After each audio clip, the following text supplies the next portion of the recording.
我會推勻個面霜，其實冇咩板斧㗎，嚟嚟去去都係重複又重複㗎咋。最緊要咧搽多幾浸。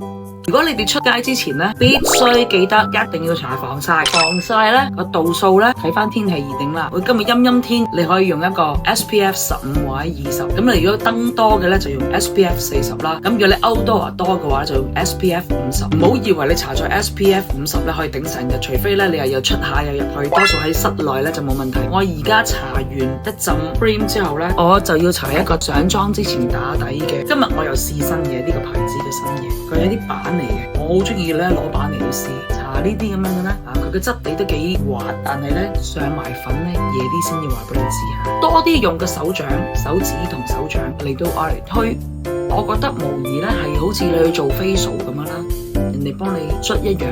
最後要同大家咧分享下咧，就係話搽完咁多個 step 之後咧，你唔好即刻就上粉喎。點解啊？因為咧佢根本未索落去啊，搽咗咁多嘢咧，未曾索入去個皮膚嗰度啊。雖然我哋頭先已經係做咗好多事前嘅按摩，但係咧有少少油淋淋嘅，太過油淋淋嘅話咧上唔到粉嘅。呢個時間咧最好咧就係我哋執下手袋啊，攞定啲衫出嚟啊，執包包啊咁樣，執少少俾個皮膚索入去，大概係5至10分鐘左右啦。咁然之後咧先至好上粉底等等嘅化妝品，就會更加事半功倍㗎喇。我今日咧分享到呢度，我哋下次再見，拜拜。